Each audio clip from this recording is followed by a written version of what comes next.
Hello everyone, welcome to my channel chemistry with Jaspreet. आज हम जो टॉपिक पढ़ने वाले हैं बहुत ही एक इम्पॉर्टेंट टॉपिक है विच इज CFT यानी कि क्रिस्टल फील्ड थ्योरी। कोशिश करेंगे कम से कम टाइम में पूरे कॉन्सेप्ट को अच्छे से समझ लेते हैं। So let us begin. ये जो क्रिस्टल फील्ड थ्योरी है this is mainly related to the splitting of D orbitals. D orbitals के बारे में आपने क्लास 11 में भी पढ़ा होगा कि 5 ऑर्बिटल्स का ये सेट होता है और इनका नाम क्या होता है D X Y, D Y Z, D Z X, D X square minus Y square and D Z square. तो ये जो 5 ऑर्बिटल्स हैं इनका अगर डायग्राम भी हम समझ लें, शेप्स को समझ लें, तो थोड़ा सा आगे का कॉन्सेप्ट हमारा इजी हो जाएगा। तो बिफोर स्टडीइंग द शेप्स पहले समझते हैं एक्सिस के बारे में। नॉर्मली मैथ्स में आपने पढ़ा होगा तो ये जो हॉरिजॉन्टल एक्सिस होती है इसे हम लोग एक्स एक्सिस कंसिडर करते हैं, लेकिन केमिस्ट्री में मेनली इसको मान लिया जाता है जेड। तो मैक्सिमम प्लेसेस पे आपको ये जेड ही मिलेगा और इसको बोला जाता है इंटर न्यूक्लियर एक्सिस। आप चाहो तो इसको एक्स भी ले सकते हो, लेकिन क्या है फिर बुक से मैच नहीं करेगा जो आप पढ़ेंगे, तो बेटर है go for this convention X Y Z, सब कुछ सीक्वेंस में है यहाँ पर। अब ये जो 5 ऑर्बिटल्स हैं इनकी शेप को डिस्कस कर लेते हैं। तो पहला है हमारे पास डी एक्स वाई। इसके लिए हमने ये एक्स एक्सिस को ड्रॉ किया, इधर वाई एक्सिस को ड्रॉ किया और इनके सेंटर्स में आपको लोब्स दिखाने। तो एक्स और वाई के सेंटर में हमने लोब बना दिया। फिर ये एक्स है, ये y है, इन दोनों के सेंटर में हमने इस तरीके से लोब बना दिया। तो ये हो गया डी एक्स वाई। नेक्स्ट आता है डी वाई जेड। तो ये हो गई y एक्सिस और ये हो गई z एक्सिस। y स्लैंट वाली है, z हॉरिजॉन्टल वाली है एज पर दिस। तो अगेन इन दोनों के सेंटर्स में हमने लोब बनाया, फिर इधर इधर भी इनके सेंटर्स में लोब्स बना दिए। Similarly we have D Z X. तो ये है x और ये है z। तो इनके सेंटर्स में जब हम लोब्स को ड्रॉ कर देंगे ये हो जाएगा D Z X. Next case आता है D X square minus Y square. ये थोड़ा सा अलग है। तो हमने यहाँ पे एक्स एक्सिस शो की, वाई एक्सिस शो की, नाम क्या है X square minus Y square. तो एक्स और वाई को हमने शो कर दिया। अब इसके जो लोब्स होते हैं वो एक्सिस के बीच में नहीं होते, एक्सिस के ऊपर ही होते हैं। तो ये हमने एक्स एक्सिस के ऊपर बनाया, फिर हमने वाई एक्सिस के ऊपर उसका लोब बना दिया। तो there is a difference.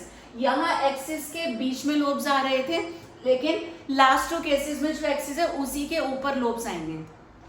Similarly we have D Z square. तो डी जेड स्क्वायर में ये हॉरिजॉन्टल हमने जेड एक्सिस को शो किया और जेड एक्सिस के ऊपर हमने लोब्स ड्रॉ किए, सेंटर में एक सर्कल से हम इसको शो कर देते हैं। तो if we look at these diagrams तो हमें एक डिफरेंस समझ में आएगा। वो डिफरेंस क्या है कि जो पहले 3 ऑर्बिटल्स हैं वो सिमिलर हैं और लास्ट के 2 ऑर्बिटल्स हैं वो एक जैसे हैं। अब इन 2 सेट्स में डिफरेंस क्या है? तो पहले जो 3 ऑर्बिटल्स हैं D X Y, D Y Z and D Z X, इनके जो लोब्स हैं वो एक्सिस के बीच में हैं, लेकिन लास्ट वाले जो 2 हैं उनके लोब्स एक्सिस के ऊपर है। तो you need to remember the difference. अब हमने बोला कि ये जो क्रिस्टल फील्ड थ्योरी है this is mainly related to the splitting of D orbitals. अब डी ऑर्बिटल्स की स्प्लिटिंग कैसे होती है और क्यों होती है उसको समझ लेते हैं। तो first we have for octahedral complexes. आपने पढ़ा होगा 2 टाइप के कॉम्प्लेक्सेस हमारे पास होते हैं, टेट्राहेड्रल एंड ऑक्टाहेड्रल। अब दोनों केसेस में जो स्प्लिटिंग होती है एक माइन्यूट सा डिफरेंस होता है उसमें। तो first of all will be talking about the octahedral complexes. यहाँ पे हमने डी ऑर्बिटल्स को शो किया। ये 5 डी ऑर्बिटल्स है तो इसको ग्राउंड स्टेट बोल सकते हैं। These are also known as degenerate orbitals. अब इन सबकी एनर्जी बिल्कुल इक्वल है। तो ये जो डी ऑर्बिटल्स हैं ये किसके हैं? ये हम बात कर रहे हैं जो भी हम सेंट्रल मेटल लेकर के चलेंगे। चैप्टर है हमारा कोऑर्डिनेशन कंपाउंड्स, तो उन्हीं कॉम्प्लेक्सेस की बात हो रही है।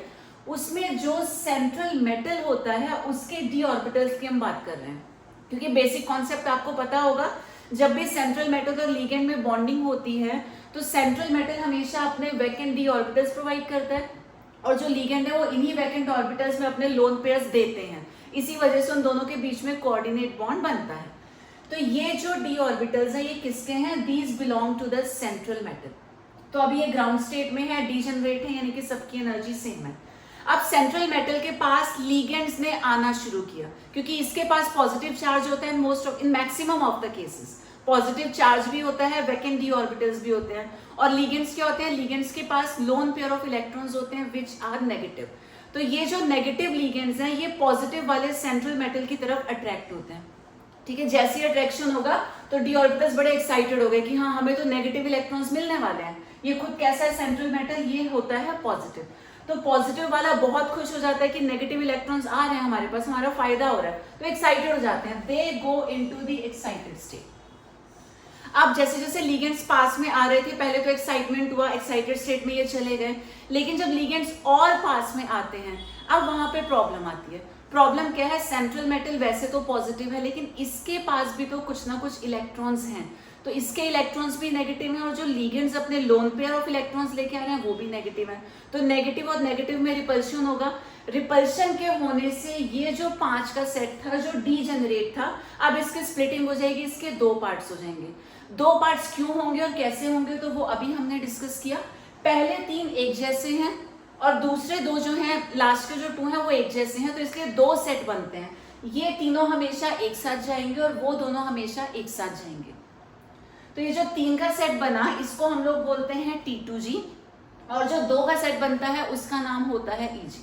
अब ऑक्टाहेड्रल के केस में यू हैव टू रिमेंबर कि हमेशा जो 3 वाला सेट है वो नीचे रहेगा और 2 वाला सेट कहाँ जाएगा, ऊपर जाएगा।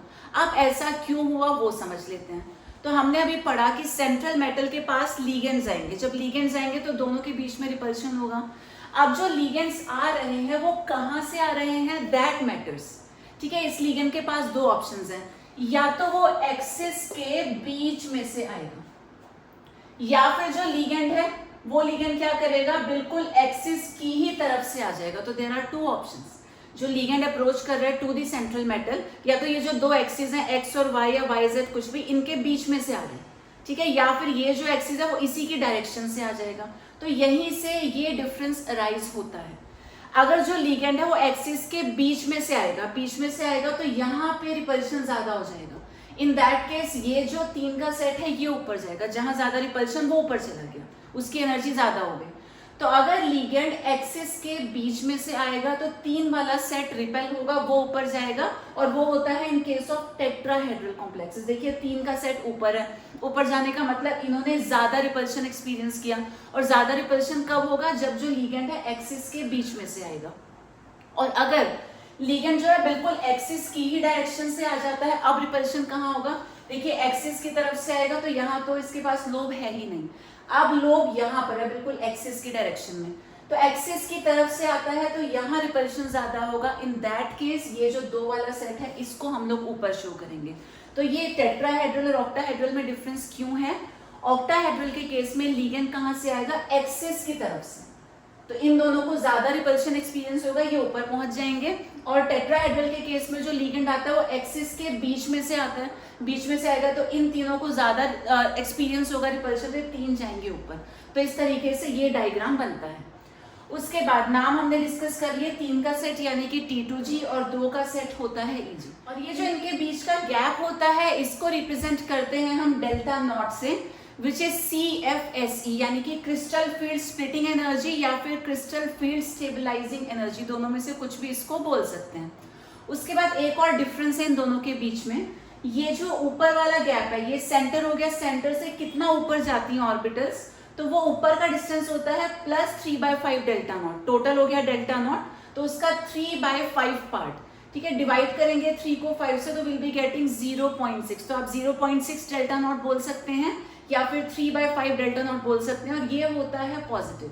सिमिलरली जो ऑर्बिटल्स इससे सेंटर से नीचे आती हैं वो गैप कितना होता है, that is equal to 2/5 of delta naught, और यहाँ पे एक माइनस साइन आएगा बिकॉज नॉर्मल से वो नीचे गई है, तो it's -2/5 delta naught also equal to 0.4 delta naught. अब यहाँ कई बार कंफ्यूज होते हैं बिकॉज ऑक्टाहेड्रल और टेट्राहेड्रल में डिफरेंस है, यहाँ ऊपर 0.6 है नीचे 0.4 है, यहाँ ऊपर 0.4 है नीचे 0.6 है, तो कैसे इसको याद रखेंगे, यहाँ 2 ऑर्बिटल्स ऊपर है तो हमें 3/5 लिखना है, जहाँ 3 ऑर्बिटल्स है वहां 2/5 यानी कि क्रॉस करके लिख देना, 3 यहाँ तो ऊपर 3 लिखेंगे, यहाँ 2 है तो नीचे 2 लिखेंगे। Same is in this case, 2 नीचे है लेकिन 2 ऊपर लिखा जाएगा, 3 ऊपर है लेकिन 3 नीचे लिखा जाएगा, टोटल 5 है इसीलिए हमने हर एक केस में 5 से इसको डिवाइड किया है। एंड वन मोर थिंग, ये जो बिल्कुल सेंटर वाला पार्ट होता है, लेवल जो है, इसको हम लोग बोलते हैं बेरी सेंटर, तो centre is the barycentre, और दोनों के बीच का जो गैप है वो है डेल्टा नॉट यानी कि CFSE। बेसिक्स अगर आपको समझ आ गया होगा तो इसके बाद हम लोग कुछ क्वेश्चंस को अब डिस्कस करेंगे, तो क्वेश्चंस एग्जाम में पूछे जाते हैं तो आपको समझ में आएगा किस तरीके से हमने क्वेश्चंस को सॉल्व करना है। So let us go for a few examples now. So we have this first example here, CO Cn whole 6 and the overall charge is 3 negative. अब कैसे सॉल्व करेंगे ऐसे क्वेश्चंस को? तो यहाँ पे सेंट्रल एटम है कोबाल्ट, जिसका एटॉमिक नंबर होता है 27 यानी कि 3d74s2। और जब इसका ऑक्सीडेशन स्टेट हम लोग कैलकुलेट करेंगे x -6 equal to -3, oxidation state आ जाएगा +3, यानी कि 3 इलेक्ट्रॉन्स हमको रिमूव करने हैं। 2 यहां से जाएंगे, 1 यहां से जाएगा, तो कोबाल्ट बच गया 3d64s0। तो 2 और 1 यहां से 3 इलेक्ट्रॉन्स को हमने रिमूव कर दिया। तो अब हमें पता चल गया कोबाल्ट के पास टोटल 6 इलेक्ट्रॉन्स हैं इन द d ऑर्बिटल्स। तो 1 2 3 4 5 6, ये अभी हमने ग्राउंड स्टेट शो किया है। एक्साइटेड स्टेट शो करेंगे तो भी सेम ही आएगा। उसके बाद हो गई स्प्लिटिंग। अब स्प्लिटिंग हुई है इनटू T2G एंड EG, और टोटल हमारे पास D में 6 इलेक्ट्रॉन्स हैं जिनको हमने डिस्ट्रीब्यूट करना है। अब उसके लिए हमें चेक करना पड़ेगा कि ये जो लिगेंड है ये वीक फील्ड है या स्ट्रॉन्ग फील्ड है। कैसे पता चलेगा? तो for a trick you can know कि जहां भी कार्बन और नाइट्रोजन दिखेगा वो स्ट्रॉन्ग फील्ड लिगेंड होंगे, बाकी सारे वीक कंसिडर कर लिए जाते हैं। तो यहाँ कार्बन है, नाइट्रोजन भी है, यानी कि Cn is a strong ligand. Strong ligands क्या करते हैं? They always help in pairing, pairing करवा देते हैं। तो टोटल हमारे पास यहाँ 6 इलेक्ट्रॉन्स हैं, हमने लिखा 1 2 3। अब क्योंकि ये स्ट्रॉन्ग फील्ड लिगेंड है, पेयरिंग करवाएगा, तो यही हम इलेक्ट्रॉन्स फिल कर देंगे 4 5 एंड 6। ऊपर के लिए कोई इलेक्ट्रॉन बचा ही नहीं है, नो इश्यूज, क्योंकि स्ट्रॉन्ग था इसने यहीं पे पेयरिंग करवा दी। अब इसके बाद यहाँ पे T2G में आ गए 6 इलेक्ट्रॉन्स, EG है खाली। तो अगर आपसे इलेक्ट्रॉनिक कॉन्फ़िगरेशन पूछा जाएगा तो it will be written as T2G 6 electrons, EG में 0 इलेक्ट्रॉन्स। अदर देन दैट यहाँ स्पिन पूछ लिया जाता है, हाई स्पिन कॉम्प्लेक्स है या लो स्पिन कॉम्प्लेक्स है। तो यहाँ पर जो सारे इलेक्ट्रॉन्स हैं वो पेयर्ड हैं। अब पेयर में क्या होता है, इन दोनों का स्पिन कैंसिल आउट हो जाएगा। एक इलेक्ट्रॉन क्लॉकवाइज और दूसरा एंटी क्लॉकवाइज मूव करता है, तो इन दोनों का स्पिन कैंसिल हो गया, यहाँ भी कैंसिल, यहाँ भी कैंसिल। तो जब बहुत सारे इलेक्ट्रॉन्स पेयर्ड होते हैं उन सबका स्पिन कैंसिल हो जाता है and we call it low spin complex. उसके बाद ये भी बता सकते हैं कि ये जो कंपाउंड है कलर्ड होगा या कलरलेस होगा, क्योंकि यहाँ पे सारे इलेक्ट्रॉन्स पेयर्ड हैं, therefore this compound has no colour, ये होगा कलरलेस। कलर हमेशा अनपेयर्ड इलेक्ट्रॉन्स की वजह से होता है, यहाँ कोई भी अनपेयर्ड है ही नहीं, तो therefore this compound is going to be colourless. एक चीज और, अब यहाँ हमने बोला कि ये जो सारे इलेक्ट्रॉन्स हैं पेयर हो गए। पेयर क्यों हुए? क्योंकि ये स्ट्रॉन्ग लिगेंड था। एक चीज और हम बोल सकते हैं कि ये जो डेल्टा नॉट है दिस इज क्वाइट हाई, दोनों के बीच का जो गैप है CFSE वो काफी ज्यादा है। इतना ज्यादा है कि इलेक्ट्रॉन्स जंप करके ऊपर पहुंच ही नहीं पाए। अगर ये गैप कम होता, पास पास में होते ये ऑर्बिटल्स, तो इलेक्ट्रॉन्स इजिली जंप कर जाते। तो जहां भी हमारे पास स्ट्रॉन्ग फील्ड लिगेंड्स होते हैं वहां पे ये वाला गैप हमेशा ज्यादा होता है, CFSE is high. We have one more example of the similar kind, COF6 3 negative. Again यहाँ पे सेंट्रल एटम हमारा कोबाल्ट है, एटॉमिक नंबर 27 है, इसका कॉन्फ़िगरेशन हो गया 3d74s2। यहाँ ऑक्सीडेशन स्टेट अगर हम फाइंड करेंगे, लेट इट बी x, ये हो जाएगा -6 इक्वल टू -3, x की वैल्यू मिल जाएगी +3, विच मीन्स यहाँ से 3 इलेक्ट्रॉन्स हमको रिमूव करने हैं। 2 यहाँ से जाएंगे, 1 यहाँ से जाएगा, तो CO3 पॉजिटिव का ऑक्सीडेशन स्टेट हो जाएगा 3d64s0। ठीक है, again in D we have 6 electrons, तो 1 2 3 4 5 6, 1 2 3 4 5 6। तो ग्राउंड स्टेट हो या एक्साइटेड स्टेट हो, हमने 6 इलेक्ट्रॉन्स शो कर दिए। यहाँ भी क्या है, D में 6 इलेक्ट्रॉन्स हैं। एग्जाम में कई बार ऐसा कंपाउंड ना दे करके डायरेक्टली आपको ये D कॉन्फ़िगरेशन दे दिया जाता है कि D में 5 है या D में 6 इलेक्ट्रॉन्स हैं, और साथ में लिगेंड का नाम दे दिया जाता है कि बताओ क्या होगा इसका कॉन्फ़िगरेशन। तो बेसिक कॉन्सेप्ट आपका यही रहेगा। अब हमारे पास टोटल 6 इलेक्ट्रॉन्स हैं। ठीक है, अब देखते हैं कि यहाँ पे फिलिंग कैसे होगी इनटू T2G एंड EG। अब इस बार जो हमारा लिगेंड है वो फ्लोरीन है, which is a weak field ligand. Strong के 2 ही केसेस आप याद कर लो, कार्बन एंड नाइट्रोजन वाले, उसके अलावा सारे कैसे होते हैं, वीक होते हैं। तो fluorine is also a weak ligand. Weak है तो ये पेयरिंग में हेल्प नहीं करेगा। टोटल 6 इलेक्ट्रॉन्स है, 1 2 3। अब पेयरिंग यहाँ पर नहीं हो सकती क्योंकि ये वीक है, ये पेयरिंग नहीं करवाएगा। देयरफॉर इलेक्ट्रॉन्स पहले ऊपर जाएंगे 4 एंड 5। अभी भी 1 इलेक्ट्रॉन बचा है, अब वापस हम यहाँ से आके पेयरिंग करेंगे। 6 ये हो गया, 7 होते तो यहाँ लिखते, 8 होते तो यहाँ लिखते, 9 होते तो यहाँ आता इलेक्ट्रॉन, और 10 के केस में यहाँ आता। तो पहले सब हमने single single single electrons fill किए, उसके बाद तो मजबूरी है ना, कोई और ऑप्शन नहीं है, तो हमें वापस आके पेयरिंग करनी ही पड़ेगी। तो इस बार हमारा कॉन्फ़िगरेशन क्या है, T2G में देयर आर 4 इलेक्ट्रॉन्स और EG के केस में देयर आर 2 इलेक्ट्रॉन्स। तो ये हो गया इलेक्ट्रॉनिक कॉन्फ़िगरेशन। अगर स्पिन की बात करें तो देखिए इस बार इन दोनों का स्पिन कैंसिल हो जाएगा, लेकिन बहुत सारे सिंगल इलेक्ट्रॉन्स बच गए, वो तो कैंसिल आउट नहीं होगा, therefore we call it a high spin complex. Colour की बात करें तो we can see a number of unpaired electrons, therefore इसका कुछ ना कुछ कलर होगा। कलर हमको लर्न नहीं करना, तो we just have to know कि क्योंकि अनपेयर्ड इलेक्ट्रॉन्स हैं यहाँ पर, therefore this compound will be coloured.